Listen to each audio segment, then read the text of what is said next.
Southern California. This is an acid and base test.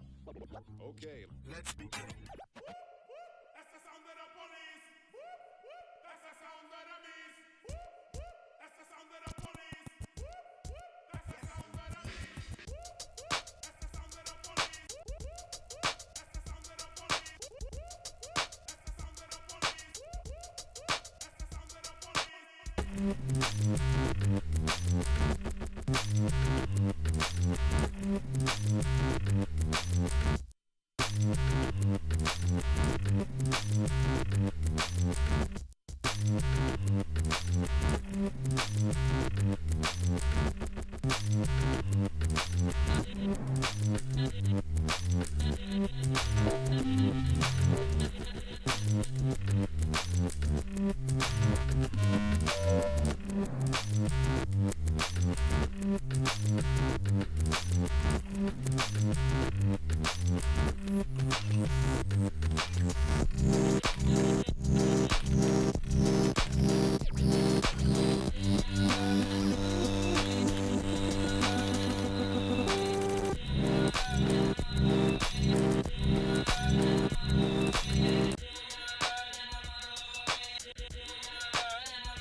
America's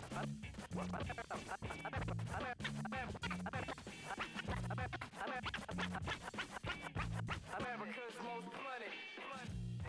Where them trees at? Soon as you start sleeping, catching you off guard. Be rhythm now, huh? If you'll all gather close around the phonograph. You got that thing? What else?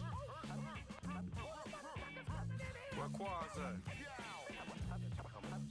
Doom, you got them trees? What up? Quaz, when he really hits star mode, never will he boost loose Phillies with the barcode. Or take a whole carload on a wasted trip, or sit wide out lace tip from tip with you. Baggies of the like they cracks and vows. Catch a tag, roll a bag of swag in a black and mild. You twist optimal, just the raw leaf part. The list top go, bust before beat start. At the stop and go mart, acting like a spirit host done it. Yeah. Who nominated for the best role L's? And they wondered how he dealt with stress so well. Wild guess, you could say he stays sedated. Some say booted, some say faded. Someday prayed that he would grow a farm barn full. Recent research show it's not so darn harmful. True. Sometimes you might need the detox. It can help you with your rhyme flow and your beatbox. Off spike to your surprise, turn a Newport light to a joint right before your eyes. Tear a page out the good book, hear it how you want it. America's most blooded.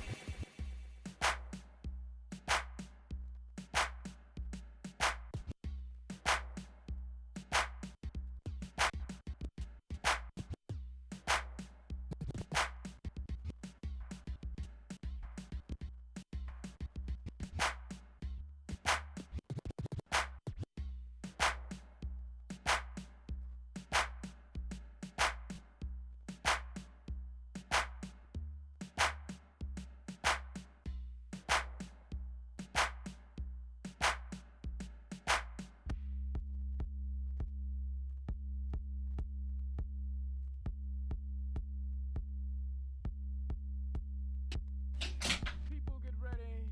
The robots are coming.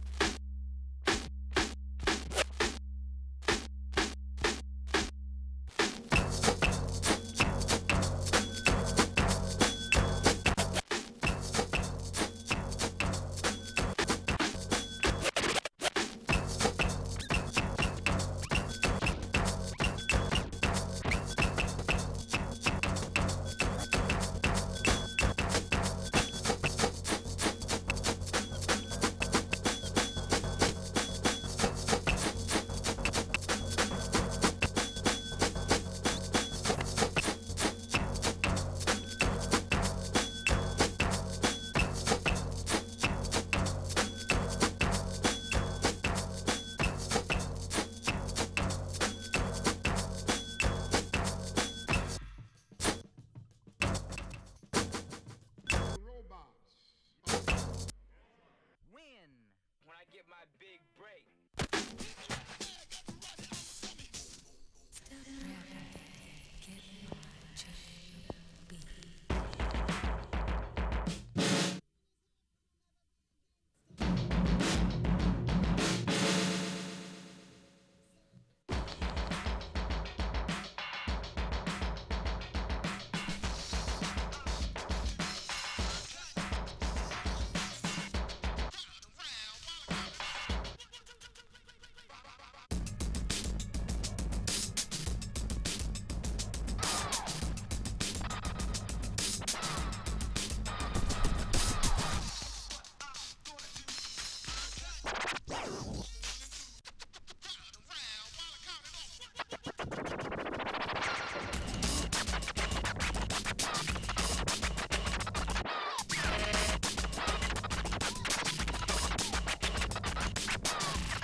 Wake up feeling blessed up, pistol on that dresser. Ain't afraid to show it, I'll expose it if I dress up. Riding in that tester, roasted nigga catch up. Sipping on that syrup till I messed up like yes sir. So now, change, you fuck up, get paid, you fuck up, on paper, you walk with lasers.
Number, I'd like to return to the classics.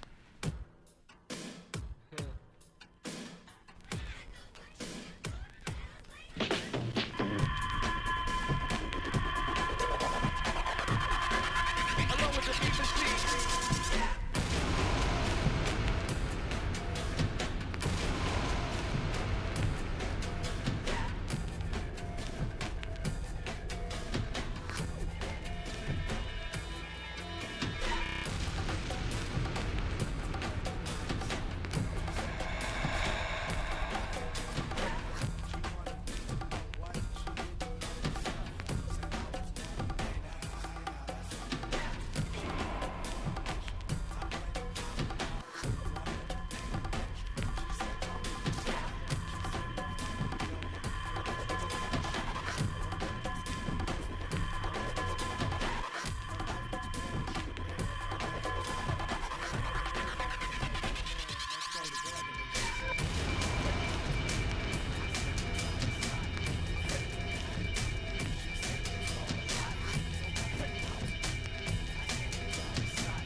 could ever really last forever, but if you try, girl, when you do something, she can be headlong. Said, have you heard this sound? I think I've heard this one. It's totally underground. I wouldn't do let her know then. She wouldn't do let me. Just ask the neighbor.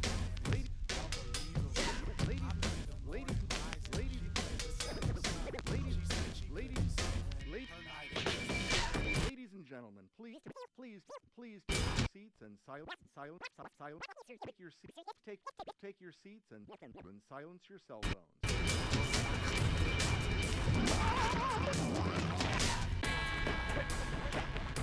Our program is about to begin. You ready to party?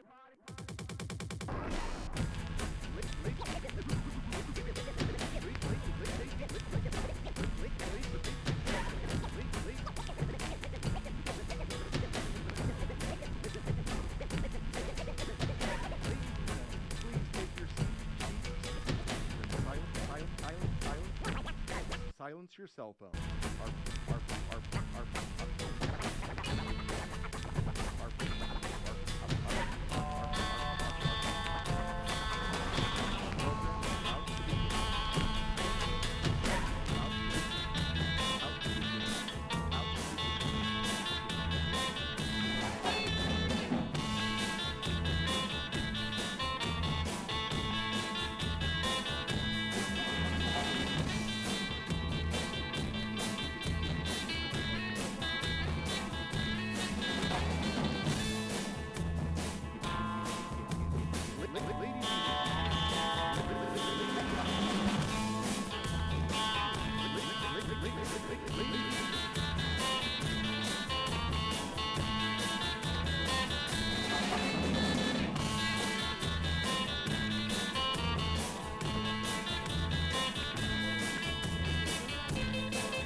Silence your cell phone.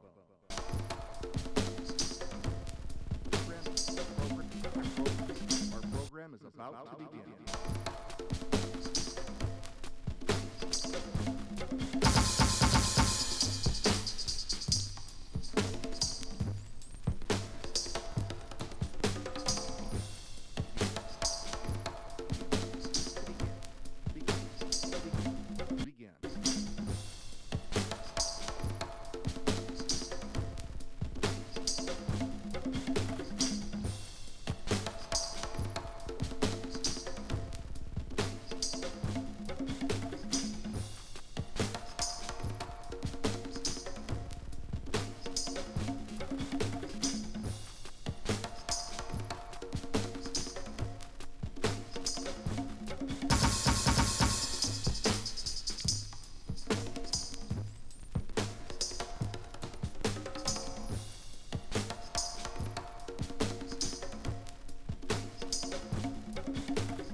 You are not attendees at the Red Hat Summit.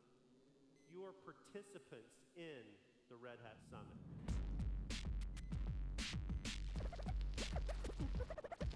People that I'm meeting here are the best, the smartest, and the brightest. Linux. The best ideas winning, and that requires broad participation. This is a time for people like us. This is a time for people like us to push against the barriers and to watch them fall. Most importantly, make some connections. This goes well beyond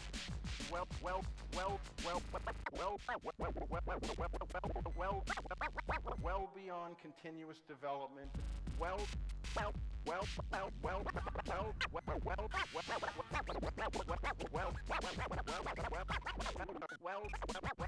beyond continuous integration. Most importantly, make some connections. This marks the beginning. This marks the beginning. This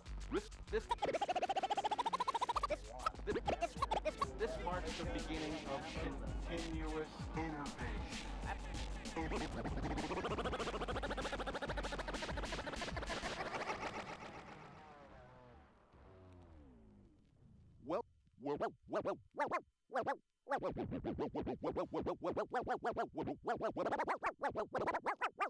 Welcome to Red Hat Summit 2018. Welcome to Red Hat Summit 2018.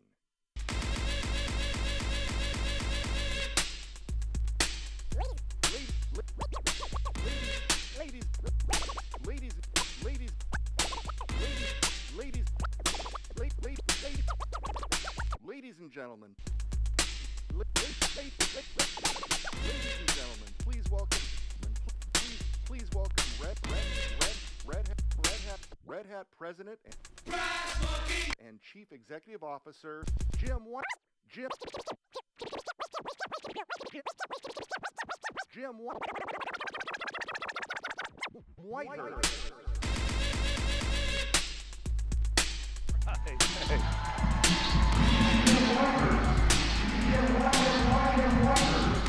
Wow.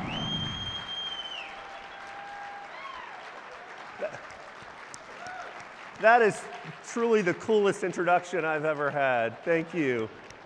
Wow. I don't think I feel cool enough to follow an introduction like that. Wow. Well, welcome to the Red Hat Summit. This is our 14th annual event, and I have to say, looking out over this audience, wow. It's great to see so many people here joining us. This is by far our largest summit to date. Not only did we blow through the numbers we've had in the past, we blew through our own expectations this year. So I know we have a pretty packed house, and I know people are still coming in, so it's great to see so many people here. It's great to see so many familiar faces when I had a chance to walk around earlier, and it's great to see so many new people here joining us for the first time. I think the record attendance is an indication that more and more enterprises around the world are seeing the power of open source to help them with their challenges that they're facing due to the digital transformation that all of enterprises around the world are going through. The theme for the summit this year is Ideas Worth Exploring. And we intentionally chose that because as much as we are all going through this digital disruption and the challenges associated with it, one thing I think is becoming clear: no one person and certainly no one company has the answers to these challenges, right? This isn't a problem where you can go buy a solution. This is a set of capabilities that we all need to build. It's a set of cultural changes that we all need to go through. And that's going to require the best ideas coming from so many different places. So we're not here saying we have the answers. We're trying to convene the conversation, right? We want to serve as a catalyst, bringing great minds together to share ideas so we all walk out of here at the end of the week a little wiser than when we first came here. We do have an amazing agenda for you. We have over 7,000 attendees We may be pushing 8,000 by the time we got through this morning. We have 36 keynote speakers, and we have 125 breakout sessions. And I have to throw in one plug. Scheduling 325 breakout sessions is actually pretty difficult. And so we use the Red Hat Business Optimizer, which is an AI constraint solver that's new in the Red Hat Decision Manager to help us plan the summit. Because we have individuals who have a clustered set of interests, and we want to make sure that when we schedule the breakout sessions, we do it in a way that we don't have overlapping sessions that are really important to the same individual. So we tried to use this tool and what we understand about people's interests in history of what they've wanted to do to try to make sure that we spaced out different times for things of similar interest for similar people, as well as, and for people who stood in the back of breakouts before, and I know I've done that too, we've also used it to try to optimize room size. So hopefully we'll do our best to make sure that we've appropriately sized the spaces for those as well. So it's really a phenomenal tool, and I know it's helped us a lot this year. In addition to the 325 breakouts, we have a lot of our customers on stage during the main sessions. And so you'll see demos, you'll hear from partners, you'll hear stories from so many of our customers, not on our point of view of how to use these technologies, but their point of views of how they actually are using these technologies to solve their problems. And you'll hear over and over again from those keynotes that it's not just about the technology. It's about how people are changing, how people are working to innovate to solve those problems. And while we're on the subject of people, I'd like to take a moment to recognize the Red Hat Certified Professional of the Year. This is an award we do every year. I love this award because it truly recognizes an individual for outstanding innovation, for outstanding ideas, for truly standing out in how they're able to help their organization with Red Hat technologies. Red Hat certifications help system administrators, application developers, IT architects to further their careers and help their organizations by being able to advance their skills and knowledge of Red Hat products. And this year's winner really, truly is a great example about how their curiosity has helped push the limits of what's possible with technology. Let's hear a little more about this year's winner.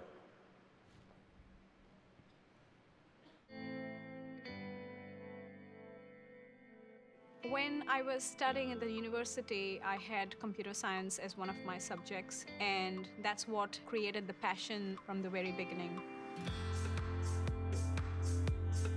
There were quite a few institutions around my university who were offering Red Hat Enterprise Linux as a course and a certification path through to become an administrator.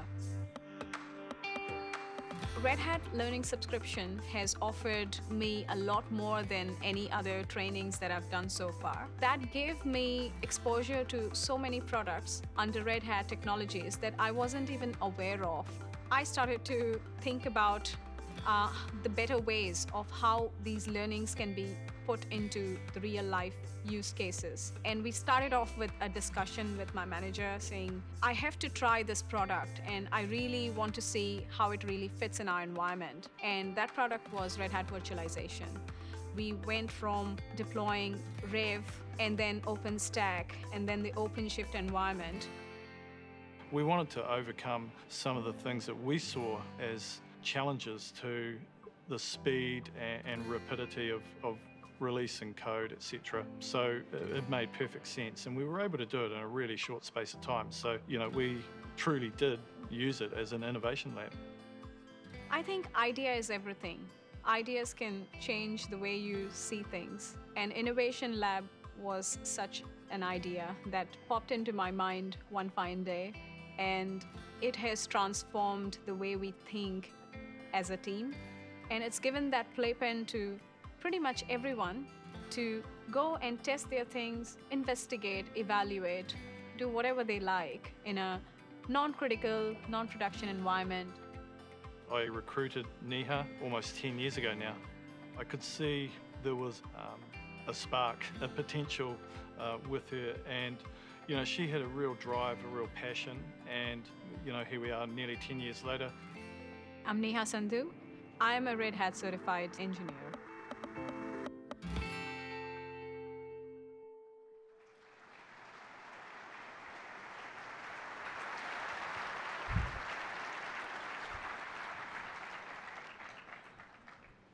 right. Well, everyone, please welcome to the stage, Neha.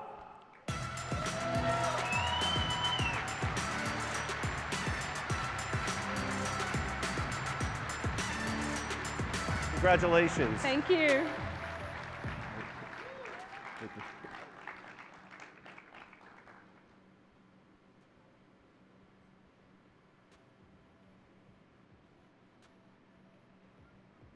I think that took. Well, welcome to the Red Hat Summit. Is this your first summit? Yes, it is. Thanks so much. Well, fantastic. Pleasure. Well, it's great to have you here. I hope you have a chance to engage and share some of your ideas and enjoy the week. Sure. Thank you so much. Thank you. Congratulations.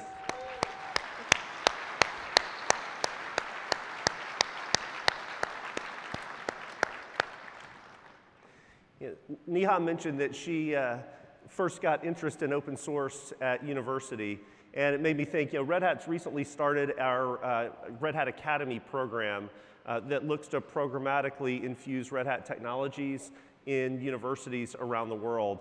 It's exploded in a way we had no idea. It's grown just incredibly rapidly, which I think shows the interest that there really is in open source and working in an open way at universities. So it's really a phenomenal program. I'm also excited to announce that we're launching our newest open source story this year at Summit. It's called The Science of Collective Discovery, and it looks at what happens when communities use open hardware to monitor the environment around them and really how they can make impactful change based on that technologies. The world premiere of that will be at 5:15 on Wednesday at Moscone West. And so please join us for a drink, and we'll also have a number of the experts featured in that, and you can have a conversation with them as well. So with that, let's officially start the show. Please welcome Red Hat President of Products and Technology, Paul Cormier.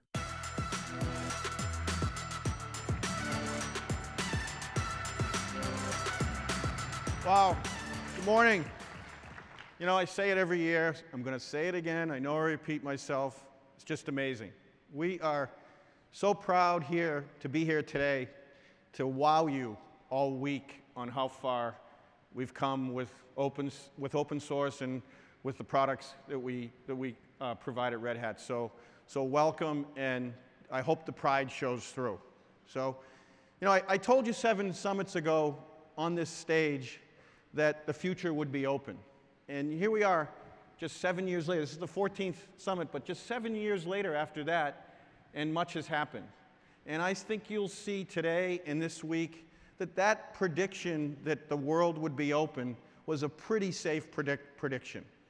But I want to take you just back a little bit to see how we started here. And it's not just how Red Hat started here. This is open source and Linux-based computing is now an industry norm. And I think that's what you'll see and hear this week. You know, we talked back then, 7 years ago, on our prediction about the Unix era and how hardware innovation with x86 was really the first step in a new era of open innovation. You know, companies like Sun, DEC, IBM, and HP, they really changed the world, the computing industry, with their Unix models. That was really the rise of computing. But I think what we really saw then was that single company innovation could only scale so far, could really get so far with that. These companies were very, very innovative, but they coupled hardware innovation with software innovation. And as one company, they could only solve so many problems. And which even complicated things more, they could only hire so many people in each of their companies. Intel came on the scene back then as the new independent hardware player.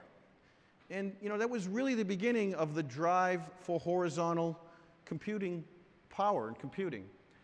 This opened up a brand new vehicle for hardware innovation. A new hardware ecosystem was built around this common hardware base.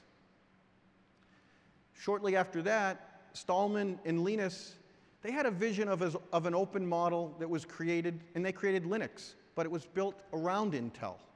This was really the beginning of having a software-based platform that could also drive innovation. This kind of was the beginning of the changing of the world here. That system-level innovation, now having a hardware platform that was ubiquitous and a software platform that was open and ubiquitous, it really changed this system-level innovation. And that continues to thrive today. It was only possible because it was open. This could not have happened in a closed environment. It allowed the best ideas from anywhere, from all over, to come in and win, only because it was the best idea. That's what drove the rate of innovation at the pace you're seeing today, and which has never been seen before.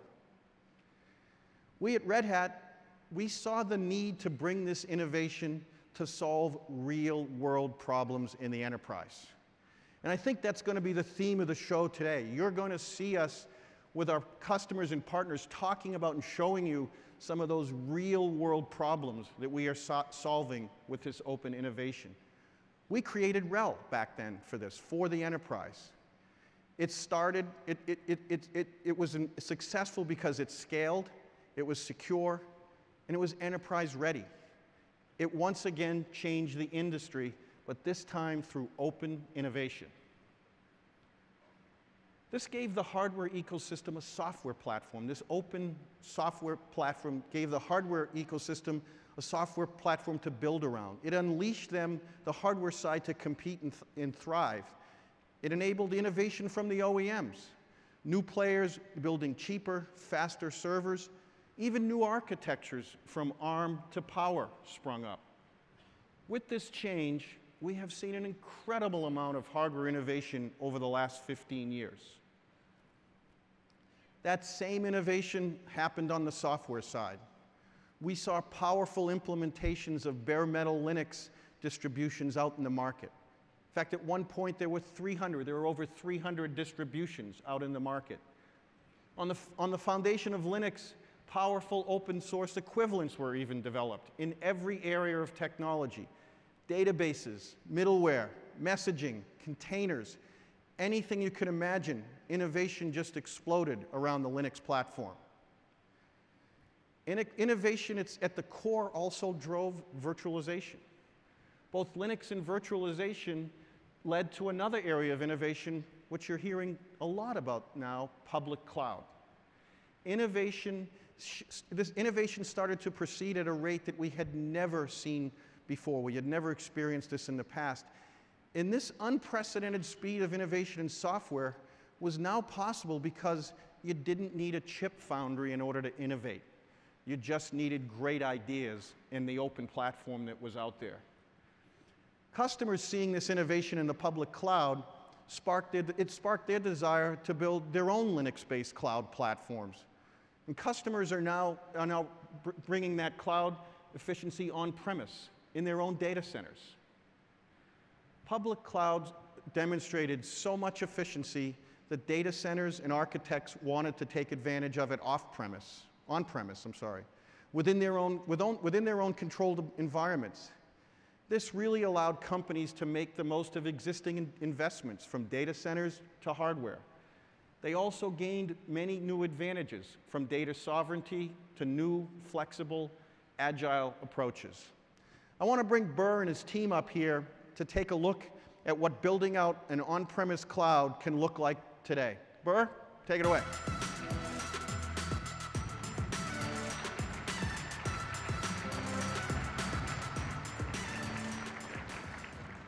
I am super excited to be with all of you here at Red Hat Summit. I know we have some amazing things to show you throughout the week, but before we dive into this demonstration, I want you to take just a few seconds, just a quick moment, to think about that really important event in your life, that moment you turned on your first computer. Maybe it was a TRS-80, a Sinclair, an Atari. I even had an AT&T 3B2 at one point. But in my specific case, I was sitting in a classroom in Hawaii, and I could see all the way from Diamond Head to Pearl Harbor, so just keep that in mind. And I turned on an IBM PC with dual floppies, and I remember issuing my first commands, writing my first little bit of code, and I was totally hooked. It was like a magical moment. And I've been hooked on computers for the last 30 years. So I want you to hold that image in your mind for just a moment, just a second, while we show you the computers we have here on stage. Let me turn this over to Jay Ferrandini, who's our Worldwide DevOps Manager, and he's going to show us his hardware. What do you got, Jay? Thank you, Burr. Good morning, everyone, and welcome to Red Hat Summit. We have so many cool things to show you this week. I am so happy to be here, and you know, my favorite thing about Red Hat Summit is we're allowed to kind of share all of our stories, much like Burr just did. We also love to, talk about the hardware and the technology that we brought with us. In fact, it's become a bit of a competition. So this year we said, let's win this thing, and I think we might have won. We brought a cloud with us. So right now, this is a private cloud. Throughout the course of the week, we're going to turn this into a very, very interesting open hybrid cloud right before your eyes. So everything you see here will be real and happening right on this thing right behind me here. So thanks to our 4 incredible partners, IBM, Dell, HP, and Supermicro, we've built a very vendor heterogeneous cloud here. Extra special thanks to IBM because they loaned us a Power 9 machine, so now we actually have multiple architectures in this cloud.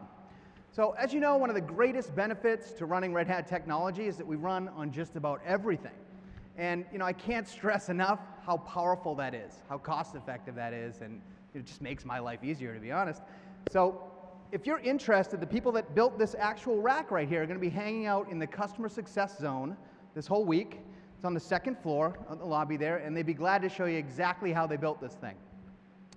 So let me show you what we actually have in this rack. So contained in this rack, we have 1,056 physical cores right here. We have 5.5 terabytes of RAM, and just in case, we threw 50 terabytes of storage in this thing. So, Burr, that's about 2 million times more powerful than that first machine you booted up. Thanks to APC, we're actually capable of putting all the power needs and cooling right in this rack. So there's your data center right there. It occurred to me last night that I could actually pull the power cord on this thing and kick it up a notch. We could have the world's first mobile portable hybrid cloud. So I'm going to go ahead and unplug this. No, seriously, let's not unplug the thing. We got it working now. Well, Burr gets a little nervous, but next year we're rolling this thing around, okay? Okay. So to recap, multiple vendors, check. Multiple architectures, check. Multiple public clouds plugged right into this thing, check. And everything, everywhere, is running the same software from Red Hat. So that is a giant check. So Burr and Angus, why don't we get the demos rolling? Awesome. So we have some amazing hardware, amazing computers on the stage, but now we need to light it up. And we have Angus Thomas, who represents our OpenStack engineering team, and he's going to show us what we can do with this awesome hardware. Angus? Thank you, Burr. So this is an impressive rack of hardware that Jay has brought up on the stage. What I want to talk about today is putting it to work. With OpenStack Platform Director, we're going to turn it from a lot of potential into a flexible, scalable private cloud. We've been using Director for a while now to take care of managing hardware and orchestrating the deployment of OpenStack. What's new is that we're bringing the same capabilities for on-premise management to the deployment of OpenShift. Director deploying OpenShift in this way is the best of both worlds.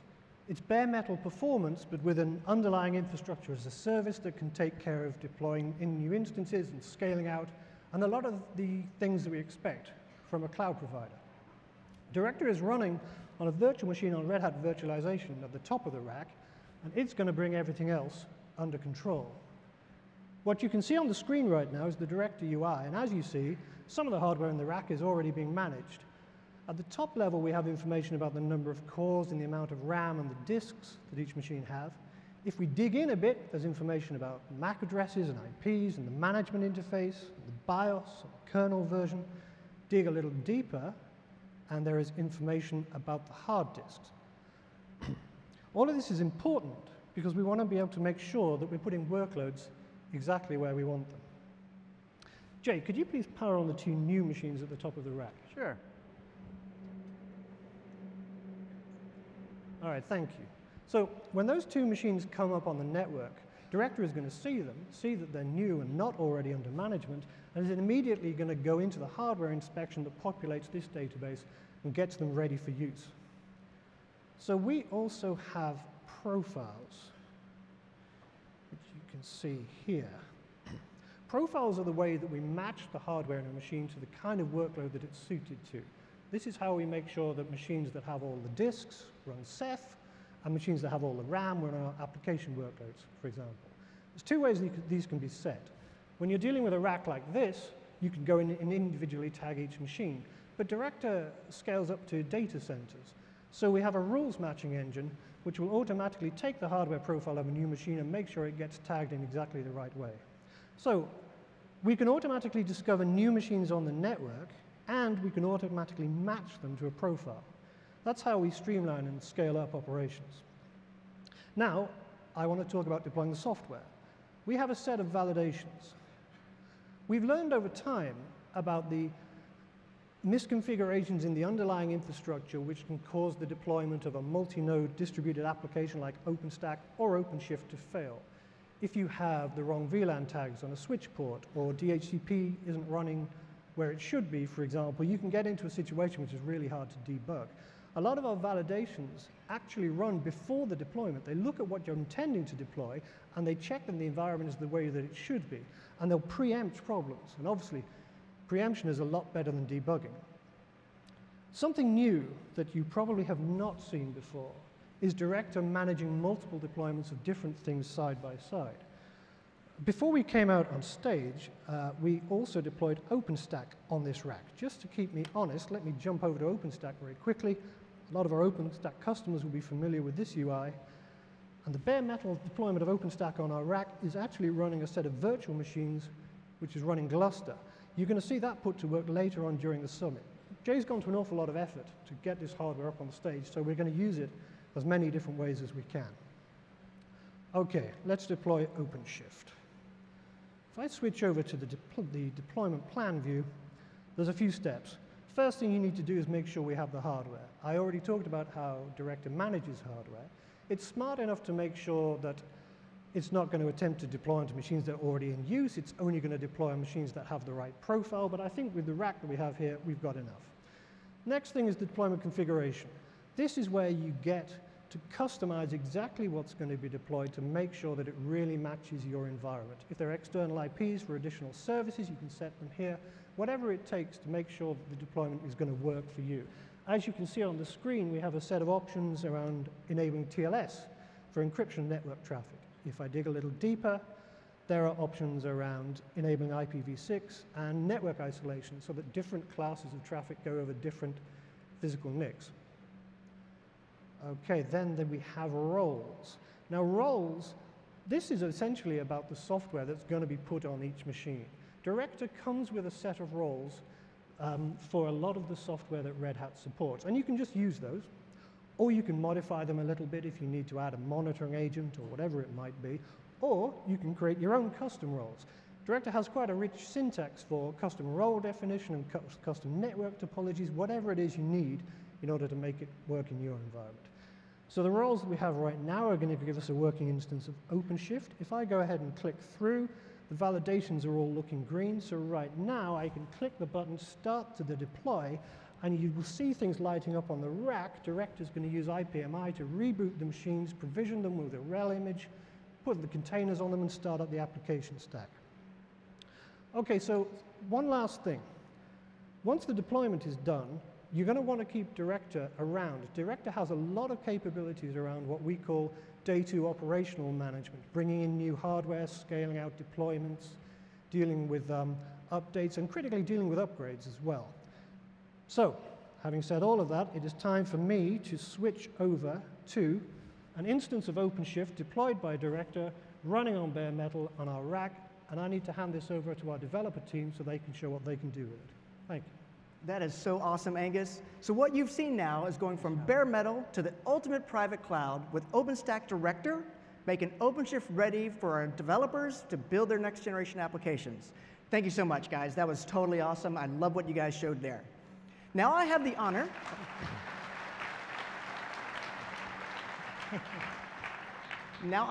of introducing a very special guest, one of our earliest OpenShift customers who understands the necessity of the private cloud inside their organization, and more importantly, they're fundamentally redefining their industry. Please extend a warm welcome to Dietmar Fosser from Amadeus.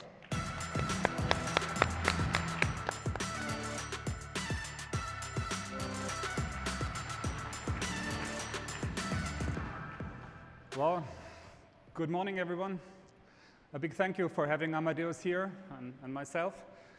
So, as it was just said, Amadeus, well, first of all, we are a large IT provider in the travel industry, so serving essentially airlines, hotel chains, distributors like Expedia and others. Indeed, we started very early with OpenShift, like a bit more than 3 years ago, and we jumped on it when Red Hat teamed with Google to bring in Kubernetes into this. So let me quickly share a few figures about Amadeus to give you like a sense of what we are doing and the scale of our operations. So some of our key KPIs.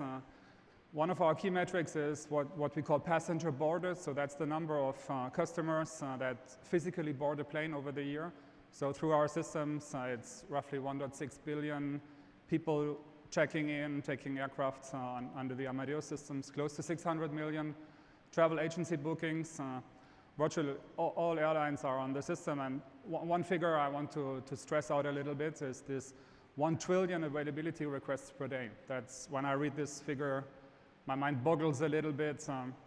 This means in continuous throughput, more than 10 million hits per second. So of course, these are not traditional database transactions. It's highly cached in memory, and these applications are running over like more than 100,000 cores. So it's really big stuff. So today, I want to give some concrete feedback what we are doing. So I have chosen 2 applications, products of Amadeus that are currently running on production in different hosting environments, as the theme here is of this talk, hybrid cloud. So I want to give some concrete feedback of how we architect the applications. And of course, it stays relatively high level. So here I have taken one of our applications that is used in the hospitality environment. So we have built this for a very large US hotel chain, and it's currently in full swing brought into production. So like 30% of the global 5,000 plus hotels are on this platform now. So here you can see that we use as a pass, of course, OpenShift. That's the most central piece of our hybrid cloud strategy. On the database side, we use Oracle and Couchbase. Couchbase is used for the heavy-duty, fast access, more key value store, but also to replicate data across 2 data centers. In this case, it's running over 2 US-based data centers, East and West Coast topology, that are fit, so run by Amadeus, that are fit with VMware for the virtualization, OpenStack on top of it, and then OpenShift to host and welcome the applications. On the right-hand side, you see the kind of tools, if you want to call them tools, that we use. These are the principal ones. Of course, the real picture is much more complex. But in essence, we use Terraform to map to the APIs of the underlying infrastructure. So obviously there are differences when you run on OpenStack or the Google Compute Engine or AWS, Azure. So some tweaking is needed. We use Red Hat Ansible a lot. We also use Puppet, so you can see these are really the big pieces of this installation. And if we look to the topology, again, very high level. So these 2 locations basically map the data centers of our customers. So they are in close proximity because the response time and the SLAs of this application are very tight. So that's an example of an application that is architected mostly with high availability in mind, not necessarily full global worldwide scaling, but of course it could be scaled. But here the idea is that we can swing from one data center to the other in matters of minutes. Both take traffic, data is fully synchronized across those data centers, and well, the switch back and forth is very fast. The second example I have taken is what we call the shopping box. This is when people go to Kayak or Expedia and they get inspired where they want to travel to. This is really the piece that shoots most of the transactions into Amadeus. So we architect here more for high scalability. Of course, availability is also a key. But here, scaling and geographical spread is very important. So in short, it runs partially on-premise in our Amadeus data center, again on OpenStack. And we deploy it mostly in the first step on the Google Compute Engine, and currently, as we speak, on Amazon, on AWS. And we work also together with Red Hat to qualify the whole show on Microsoft Azure. Here in this application, it's the same building blocks. There is a large streaming aspect to it. So we bring Kafka into this, working with Red Hat and another partner to bring Kafka under OpenShift, because at the end, we want to use OpenShift to administrate the whole show. So over time, also databases. And the topology here, when you look to the physical deployment topology, while it's very classical, we use the regions and the availability zone concept. So this application is spread over 3 principal continental regions. And so again, it's a high-level view with different availability zones. And in each of those availability zones, we take a hit of several 10,000 transactions. So that was it really in very short, just to give you a glimpse on how we implement hybrid clouds. I think that's the way forward. It gives us a lot of freedom, and it allows us to discuss in a much more educated way with our customers that sometimes have already deals in place with one cloud provider or another. So for us, it's a lot of value to leave them the choice, basically. Voila, that was a very quick overview of what we are doing. We're together with Red Hat based on OpenShift essentially here, and more OpenStack coming into the picture. Hope you found this interesting. Thanks a lot, and have a nice summit.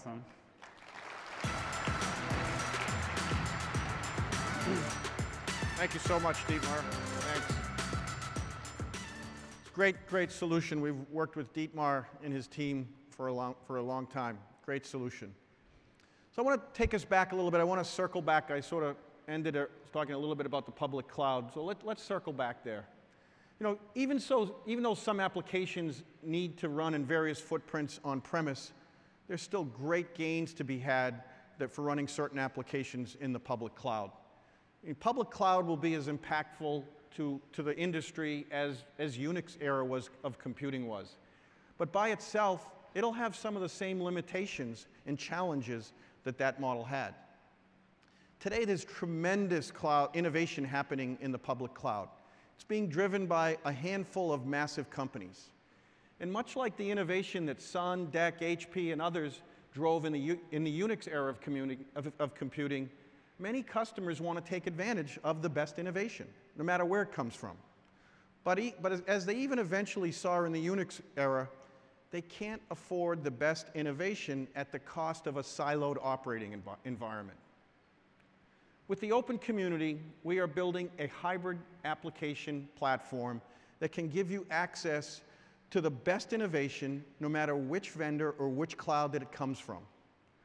Letting public cloud providers innovate in services beyond what customers or any one provider can do on their own, such as large-scale learning, machine learning, or artificial intelligence, built on the data that's unique probably to that one cloud, but consumed in a common way for the end customer across all applications in any environment on any footprint in their overall IT infrastructure. This is exactly what RHEL brought to our customers in the Unix era of computing, that consistency across any of those footprints.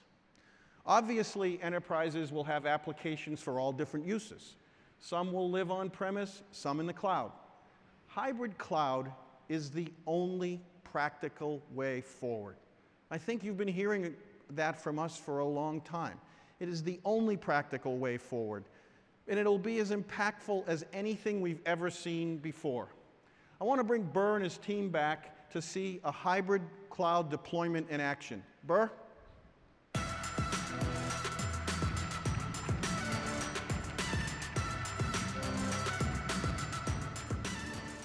All right, earlier you saw what we did with taking bare metal and lighting it up with OpenStack Director and making it OpenShift, ready for developers to build their next generation applications.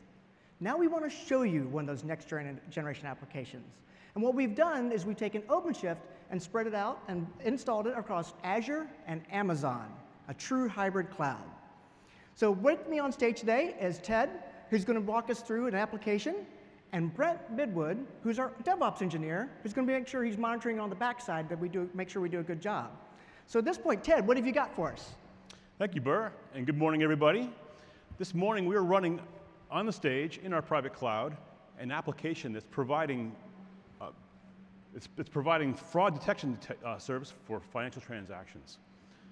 And our customer base is rather large, and we occasionally take extended bursts of traffic, of heavy traffic load. So in order to keep our latency down and keep our customers happy, we've deployed extra service capacity in the public cloud. So we have capacity with Microsoft Azure in Texas and with Amazon Web Services in Ohio. So we use OpenShift Container Platform on all 3 locations because OpenShift makes it easy for us to deploy our containerized services wherever we want to put them. But the question still remains, how do we establish seamless communication across our entire enterprise? And more importantly, how do we balance the workload across these 3 locations in such a way that we efficiently use our resources and that we give our customers the best possible experience? So this is where Red Hat AMQ Interconnect comes in. As you can see, we've deployed AMQ Interconnect alongside our fraud detection application in all 3 locations. And if I switch to the AMQ console, we'll see the topology of the network that we've created here. So the router inside the onstage here has made connections outbound to the public routers in AWS and Azure. These connections are secured using mutual TLS authentication and encryption. And once these connections are established, AMQ figures out the best way automatically to route traffic to where it needs to get to. So what we have right now is a distributed, reliable, brokerless message bus that expands our entire enterprise. Now, if you want to learn more about this, make sure that you catch the AMQ breakout tomorrow at 11:45 with Jack Britton and David Ingham. Let's have a look at the message flow. And we'll dive in and isolate the fraud detection API that we're interested in. And what we see is that all the traffic is being handled in the private cloud. That's what we expect because our latencies are low and they're acceptable. But now if we take a little bit of a burst of increased traffic, we're going to see that AMQ is going to push a little of that traffic out onto the public cloud. So Azure's picking up some of the load now to keep the latencies down. Now when that subsides, Azure finishes up what it's doing and goes back offline. Now if we take a much bigger load increase, you'll see 2 things. First of all, Azure is going to take a bigger proportion than it did before, and Amazon Web Services is going to get thrown into the fray as well. Now, AWS is actually doing less work than I expected it to do. I expected a little bit bigger of a slice there. But this is an interesting illustration of what's going on for load balancing. AMQ load balancing is sending requests to the services that have the lowest backlog in order to keep the latencies as steady as possible. So AWS is probably running slowly for some reason, and that's causing AMQ to push less traffic its way. Now, the other thing you're going to notice is, if you look carefully, this graph fluctuates slightly, and those fluctuations are caused by all the variances in the network. We have the cloud on stage, and we have the clouds in the various places across the country. There's a lot of equipment, there's a lot of layers of virtualization and networking in between, and we're reacting in real time to the reality on the digital street. So, Burr, what's the story with AWS? I noticed there's a problem right here, right now. We seem to have a little bit of a performance issue. Yeah. So guys, I noticed that as well, and a little bit ago I actually got an alert from Red Hat Insights letting us know that there might be some potential optimizations we could make to our environment. Okay. So let's take a quick look at Insights. So here's the Red Hat Insights interface. You can see our 3 OpenShift deployments. So we have the setup here on stage in San Francisco, we have our Azure deployment in Texas, and we also have our AWS deployment in Ohio. And Insights is highlighting that that deployment in Ohio may have some issues that need some attention. So Red Hat Insights collects anonymized data from managed systems across our customer environment, and that gives us visibility into things like vulnerabilities, compliance, configuration assessment, and of course Red Hat subscription consumption. All of this is presented in a SaaS offering, so it's really, really easy to use. It requires minimal infrastructure up front, and it provides an immediate return on investment. What Insights is showing us here is that we have some potential issues on the configuration side that may need some attention.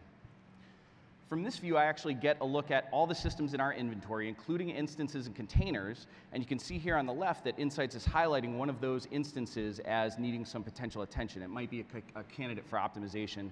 This might be related to the issues that you were seeing just a minute ago. Insights uses machine learning and AI techniques to analyze all collected data. So we combine collected data from not only this system's configuration, but also with other systems from across the Red Hat customer base. This allows us to compare ourselves to how we're doing across the entire set of industries, including our own vertical, in this case, the financial services industry, and we can compare ourselves to other customers. We also get access to tailored recommendations that let us know what we can do to optimize our systems. So in this particular case, we're actually detecting an issue here where we are an outlier. So our configuration has been compared to other configurations across the customer base. And in this particular instance, in this security group, we're misconfigured. And so Insights actually gives us the steps that we need to use to remediate the situation. And the really neat thing here is that we actually get access to a custom Ansible playbook. So if we want to automate that type of a remediation, we can use this inside of Red Hat Ansible Tower, Red Hat Satellite, Red Hat Cloud Forms. It's really, really powerful. The other thing here is that we can actually apply these recommendations right from within the Red Hat Insights interface. So with just a few clicks, I can select all the recommendations that Insights is making, and using that built-in Ansible automation, I can apply those recommendations really, really quickly across a variety of systems. This type of intelligent automation is really cool. It's really fast and powerful. So really quickly here, we're going to see the impact of those changes, and so we can tell that we're doing a little better than we were a few minutes ago when compared across the customer base as well as within the financial industry. And if we go back and look at the map, we should see that our AWS deployment in Ohio is in a much better state than it was just a few minutes ago. So I'm wondering, Ted, if this had any effect and might be helping with some of the issues that you were seeing. Oh, let's take a look. Looks like it went green. Now let's see what it looks like over here. Yeah. So it doesn't look like the configuration has taken effect quite yet. Maybe there's some delay. Little moment. There it goes. Awesome. Fantastic. Brent is the man. Yeah. So now we're load balancing across the 3 clouds. Very nice. Fantastic. Well, I have to admit, Ted, I truly love how we can route requests and dynamically load transactions across these 3 clouds. A truly hybrid cloud-native application you guys saw here on stage for the first time. And it's a fully portable application. If you build your applications with OpenShift, you can move it from cloud to cloud to cloud, on stage private, all the way out to the public. So that is totally awesome. We also have the application being fully managed by Red Hat Insights. I love having that intelligence watching over us and ensuring that we're doing everything correctly. That is fundamentally awesome. Thank you so much for that. Well, we actually have more to show you, but you're going to have to wait a few minutes longer.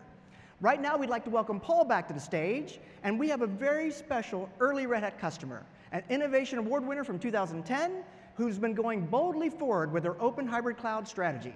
Please give a warm welcome to Monty Finkelstein from Citigroup.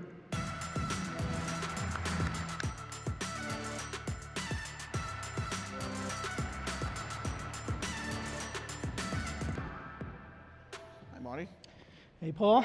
Nice to see you. Thank you very much for coming. So thank you for having me. Oh, our pleasure. We sort of wanted to pick your brain a little bit about your experiences and sort of leading the charge in computing here. So we're all talking about hybrid cloud. How has the hybrid cloud strategy influenced where you are today in your computing environment? So, you know, when we see the various types of workload that we have in our on-prem cloud, we see the peaks, we see the valleys, we see the demand on the environment that we have. We really determine that we have to have a much more elastic, more scalable capability so we can burst and stretch our environments to multiple cloud providers. These capabilities have now been proven at Citi. And of course, we consider what the data risk is as well as any regulatory requirement. So how do you tackle the complexity of multiple cloud environments?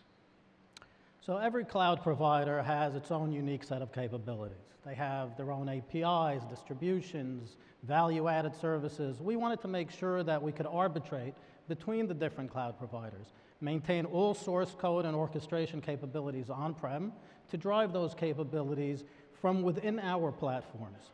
This requires controlling the entitlements in a cohesive fashion across our on-prem and off-prem, both for security services, automation, telemetry, as one seamless unit. Can you talk a bit about how you decide when to use your own on-premise infrastructure versus cloud resources? Sure. So there are multiple dimensions that we take into account, right? So the first dimension, we talk about the risk. So low risk to high risk. And really that's about the data classification of the environment we're talking about. So whether it's public or internal, which would be considered low, to confidential, PII, restricted, sensitive, and so on and above, which is really what would be considered the high risk. The second dimension would focus on demand volatility and responsiveness sensitivity. So this would range from low response sensitivity and low variability of the type of workload that we have to the high response sensitivity and high variability of the workload. The first combination that we focused on is the low risk and high variability and high sensitivity for response type workloads. Of course, any of the workloads, we ensure that we're regulatorily compliant as well as we achieve customer benefits within this environment. So how can we give developers greater control of their infrastructure environments and still help operations maintain that consistency and compliance? So the main drivers really to use the public cloud is scale, speed, and increased developer efficiencies, as well as reducing costs as well as risk. This would mean providing developer workspaces and multiple environments for our developers to quickly create products for our customers.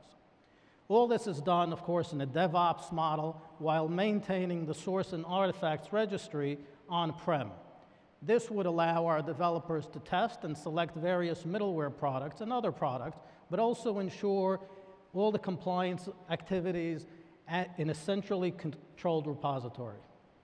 So we really, really appreciate you coming by and sharing that with us today, Marty. Thank you so much for coming to the Red Hat Summit. Thank you, Paul. Thanks a lot. Thanks again to Marty. I mean, you know, there's these real-world insight into how our products and technologies are really running the businesses today. That's just the most exciting part. So thanks again, Marty. You know, even with as much progress as you've seen demonstrated here, and you're going to continue to see all week long, we're far from done. So I want to just take us a little bit into the path forward and where we go today. You know, we've talked about this a lot. Innovation today is driven by open source development. I don't think there's any question about that, certainly not in this room, and even across the industry as a whole. That's a long way that we've come from when we started our first summit 14 years ago. With over 1 million open source projects out there, this innovation aggregates into various community platforms, and it finally culminates in commercial open source developed products. These products run many of the mission-critical applications in business today. You've heard just a couple of those today here on stage, but it's everywhere. It's running the world today. But to make customers successful with that innovation to run their real-world business applications, these open source products have to be able to leverage increasingly complex infrastructure footprints. We must also ensure a common base for the developer and ultimately the application, no matter which footprint they choose. As you heard Marty say, the developers want choice here. No matter which footprint they are ultimately going to run those applications on, they want that flexibility, from the data center to possibly any public cloud out there. And regardless of whether that application was built yesterday or has been running the business for the last 10 years and was built on 10-year-old technology. This is the flexibility that developers require today. But with this different infrastructure, we may require different pieces of the technical stack in that deployment.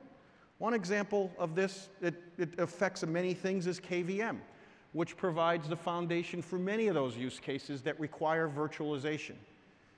KVM offers a level of consistency from a technical perspective, but RHEL extends that consistency to add a level of commercial and ecosystem consistency for the application across all those footprints. This is very important in the enterprise.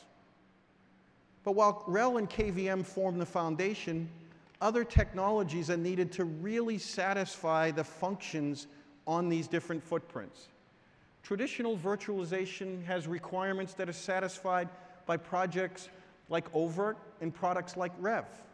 Traditional private cloud implementations has requirements that are satisfied on projects like OpenStack and products like Red Hat OpenStack Platform. And as applications begin to become more container-based, we are seeing many requirements driven natively into containers. The same Linux in different forms provides this common base across these 4 footprints. This level of compatibility is critical to operators who must best utilize, secure, and deploy the infrastructure that they have and they're responsible for. Developers, on the other hand, they care most about having a platform that creates that consistency for their applications. They care about their services and the services that they need to consume within those applications, and they don't want limitations on where they run. They want serverless, but they want it anywhere, not necessarily just from Amazon. They want integration between applications, no matter where they run.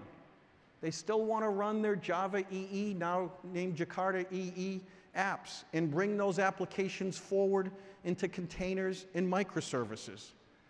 They need to be able to orchestrate these frameworks and many more across all these different footprints in a consistent, secure fashion.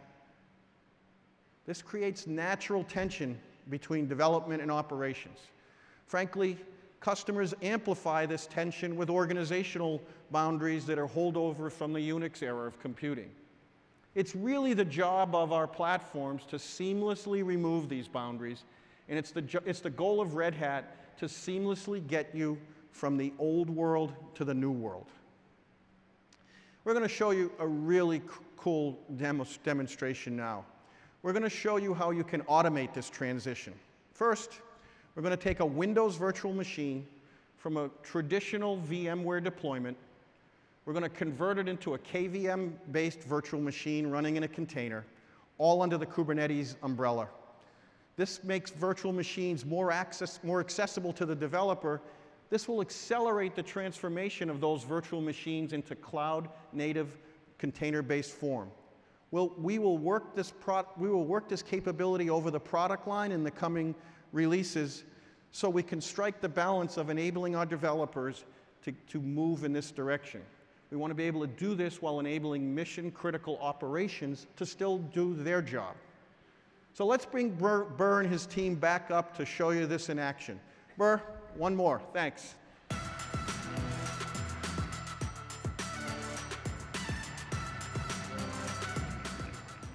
All right. Well, at Red Hat, we recognize that large organizations, large enterprises, have a substantial investment in legacy virtualization technology. And this is holding you back. You have thousands of virtual machines that need to be modernized. So what you're about to see next, okay, is something very special. With me here on stage, we have James Lebowski. He's going to be walking us through, he represents our operations folks, and he's going to be walking us through a mass migration, but also is Itamar Haim, who's our lead developer of a very special application, and he's going to be modernizing, containerizing, and optimizing our application. All right, so let's get started. James? Thanks, Burr. Yeah, so as you can see, I have a typical VMware environment here. I'm in the vSphere client. I've got a number of virtual machines, a handful of them, that make up one of my applications for my development environment in this case. And what I want to do is migrate those over to a KVM-based Red Hat virtualization environment. So what I'm going to do is I'm going to go to CloudForms, our cloud management platform. That's our first step. And you know CloudForms actually already has discovered both my Rev environment and my vSphere environment and understands the compute, network, and storage there. So you'll notice one of the capabilities we've built is this new capability called migrations. And underneath here, I could begin to, there's 2 steps I need to do. The first thing I need to do is start to create my infrastructure mappings. What this will allow me to do is map my compute, network, and storage between vSphere and Rev, so CloudForms understands how those relate. So let's go ahead and create an infrastructure mapping. We'll call that Summit Infrastructure Mapping. And then I'm going to begin to map my 2 environments. First, the compute, so the clusters here. Next, the data stores. So those virtual machines happen to live on data store 2 in vSphere, and I'll target them at data 2 inside of my Rev environment. And finally, my networks. Those live on network 100, so I'll map those from vSphere to Rev. So once my infrastructure is mapped, the next step I need to do is actually begin to create a plan to migrate those virtual machines. So I'll continue to the plan wizard here. I'll select the infrastructure mapping I just created, and I'll select migrate my development environment for those virtual machines to Rev. And then I need to import a CSV file. This CSV file is going to contain a list of all the virtual machines that I want to migrate that were there. And that's it. Once I hit create, what's going to happen is CloudForms is going to begin in an automated fashion, shutting down those virtual machines, begin converting them, taking care of all the minutia that you'd have to do manually. It's going to do that all automatically for me, so I don't have to worry about all those manual interactions. And no longer do I have to go manually shut them down, but it's going to take care of that all for me. So you can see the migration's kicked off here. I've got my VMs are migrating here, and if I go back to the screen here, you can see that we're going to start seeing those shut down. Okay, awesome. But if people want to know more information about this, how would they dive deeper into this technology later this week? Yeah, it's a great question. So we have a workload portability session in the hybrid cloud on Wednesday if you want to see a presentation that deep dives into this topic and how some of the methodologies to migrate.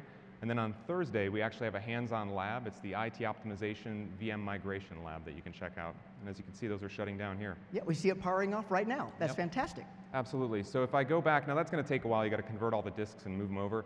But what you'll notice is previously I had already run one migration of a single application that was a Windows virtual machine running.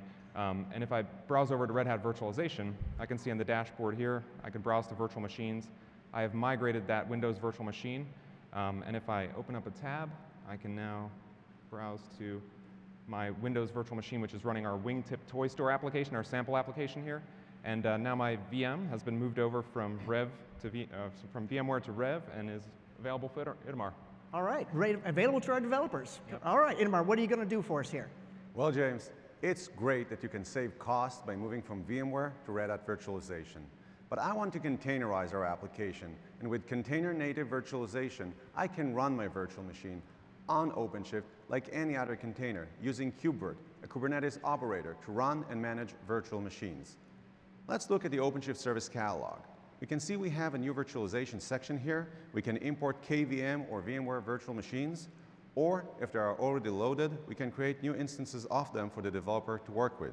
Just need to give name, CPU, memory. We can do other virtualization parameters and create our virtual machines. Now let's see how this looks like in the OpenShift console. The cool thing about KVM is virtual machines are just Linux processes, so they can act and behave like other OpenShift applications. We built on more than a decade of virtualization experience with KVM, Red Hat Virtualization, and OpenStack, and can now benefit from Kubernetes and OpenShift to manage and orchestrate our virtual machines. Since we know this virtual machine, this container is actually a virtual machine, we can do virtual machine stuff with it, like shut down, reboot, or open a remote desktop session to it. But we can also see this is just a container like any other container in OpenShift. And even though the web application is running inside a Windows virtual machine, the developer can still use OpenShift mechanisms like services and routes. Let's browse our web application using the OpenShift service.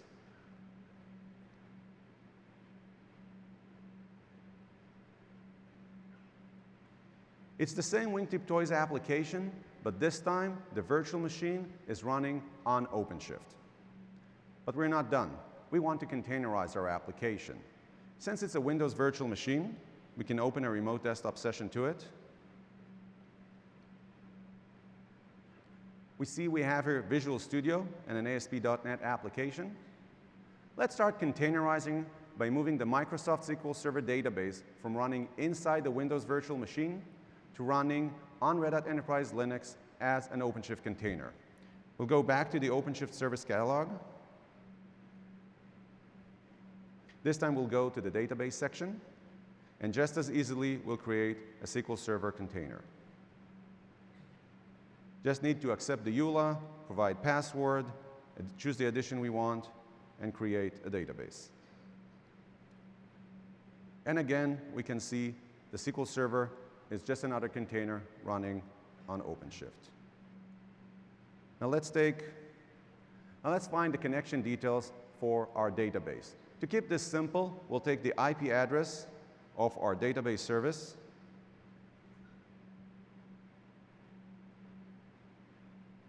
go back to the web application, to Visual Studio,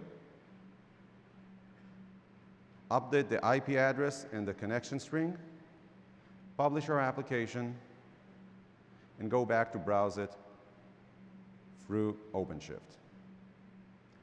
Fortunately for us, the user experience team heard we're modernizing our application, So they pitched in and pushed new icons to use with our containerized database to also modernize the look and feel. It's still the same Wingtip Toys application. It's running in a virtual machine on OpenShift, but it's now using a containerized database. To recap, we saw that we can run virtual machines natively on OpenShift like any other container-based application, modernize and mesh them together. We containerize the database, but we can use the same approach to containerize any part of our application. So there are some items here that deserve repeating. One thing you saw is Red Hat Enterprise Linux running SQL Server in a container on OpenShift.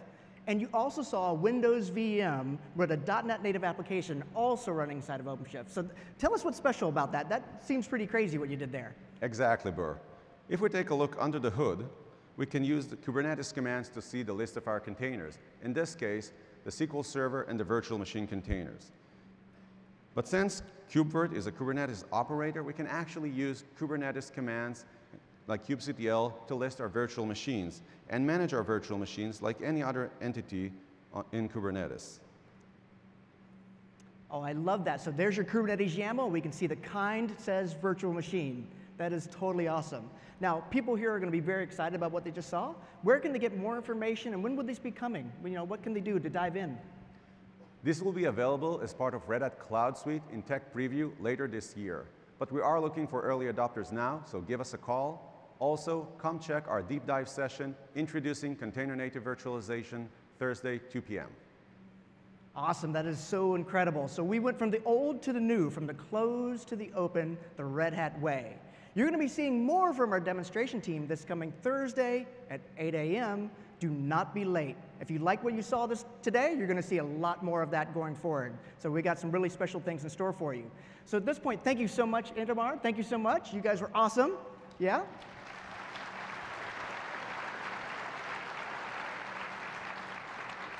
Now we have one more special guest, a very early adopter of Red Hat Enterprise Linux. We've had over a 12-year partnership and relationship with this organization. They've been a steadfast Linux and middleware customer for many, many years now. Please extend a warm welcome to Raj Chana from the Royal Bank of Canada. Thank you.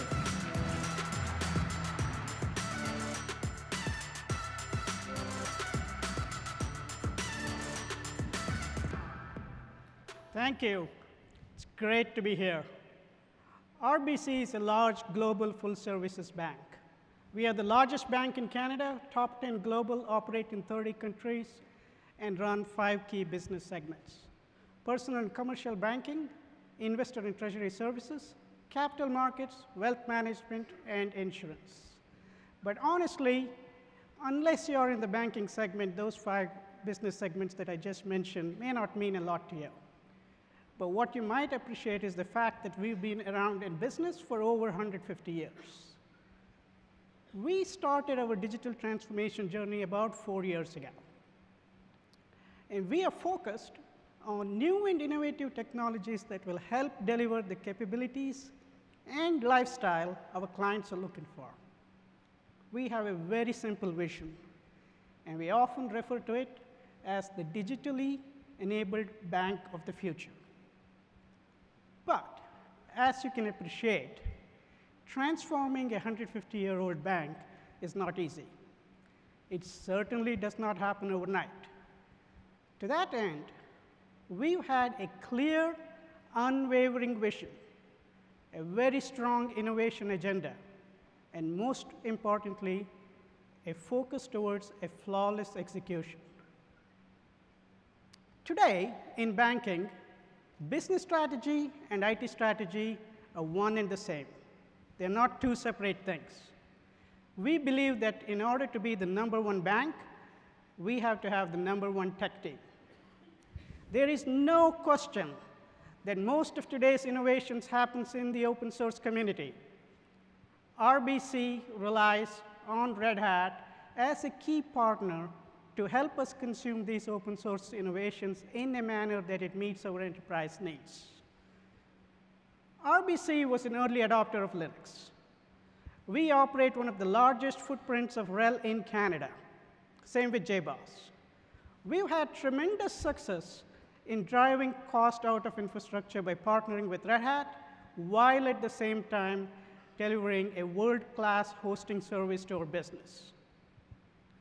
Over our 12-year partnership, Red Hat has proven that they have mastered the art of working closely with the upstream open source community, understanding the needs of an enterprise like us, and delivering these open source innovations in a manner that we can consume and build upon. We are working with Red Hat to help increase our agility and better leverage public and private cloud offerings. We've adopted virtualization, Ansible, and containers, and are excited about continuing our partnership with Red Hat in this journey. Throughout this journey, we simply cannot replace everything we've had from the past. We have to bring forward these investments of the past and improve upon them with new and emerging technologies. It is about utilizing emerging technologies, but at the same time focusing on the business outcome. The business outcome for us is serving our clients and delivering the information that they're looking for whenever they need it and in whatever form factor they're looking for. But technology improvements alone are simply not sufficient to do a digital transformation. Creating the right culture of change and adopting new methodologies is key. We introduced Agile and DevOps, which has boosted the number of Agile projects at RBC and increased the frequency at which we do new releases to our mobile app. As a matter of fact, these methodologies have enabled us to deliver apps over 20x faster than before. The other point around culture that I wanted to mention was we wanted to build an engineering culture. An engineering culture is one which rewards curiosity, trying new things, investing in new technologies, and being a leader, not necessarily a follower. Red Hat has been a critical partner in our journey to date as we adopt elements of open source culture and engineering culture. What you've seen today about Red Hat's focus on new technology innovations while never losing sight of helping you bring forward the investments you've already made in the past is something that makes Red Hat unique. We are excited to see Red Hat's investment and leadership in open source technologies to help bring the potential of these amazing things together. Thank you.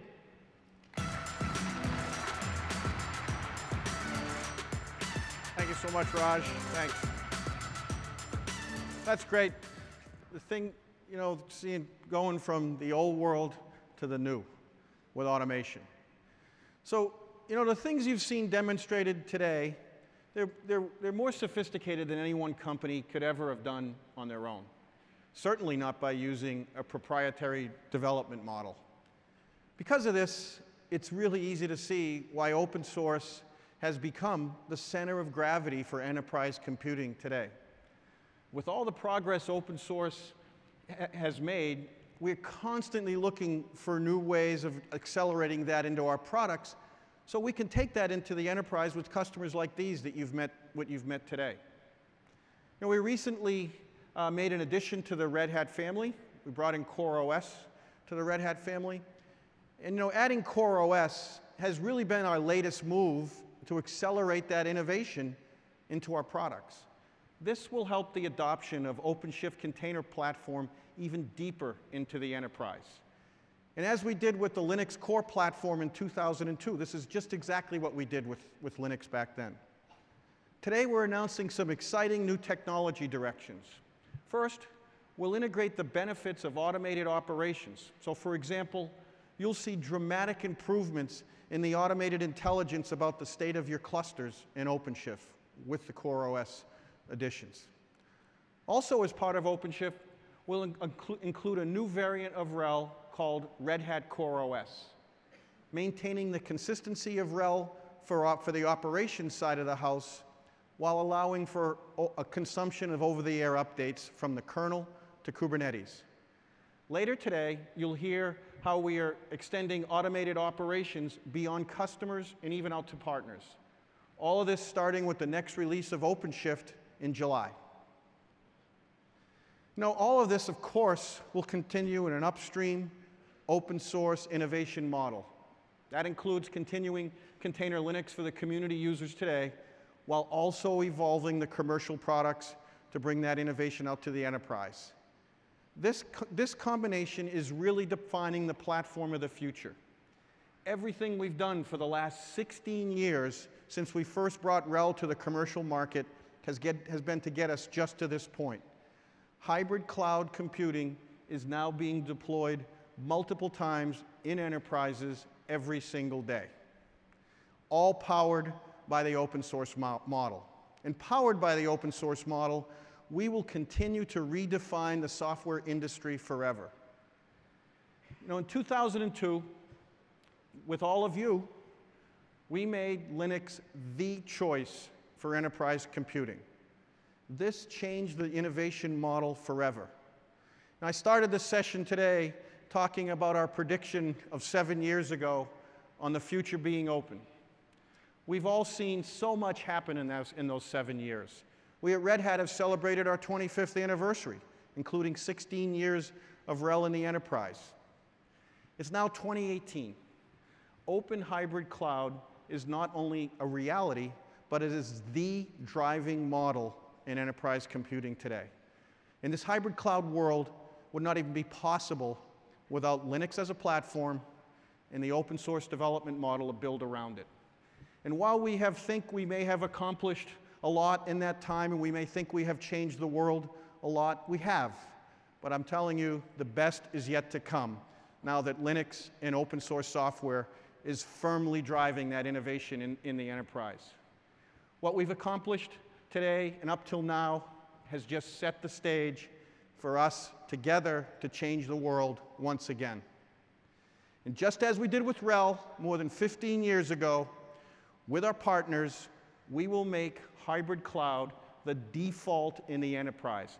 And I will take that bet every single day.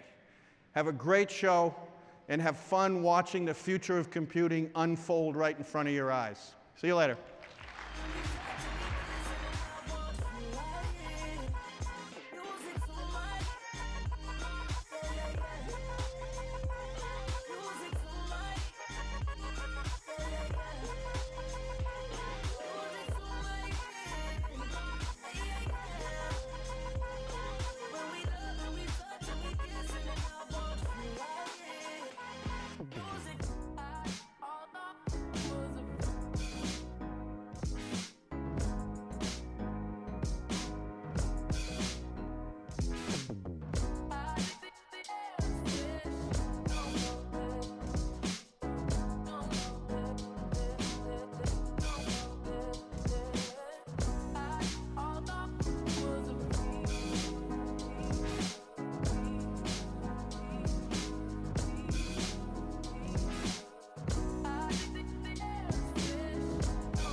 Hopped off the jet and I'm feeling fresh. Looking at my rollie anytime I flex. All the boys love me and they think I'm fresh. Swag on my cap with the brim flip back.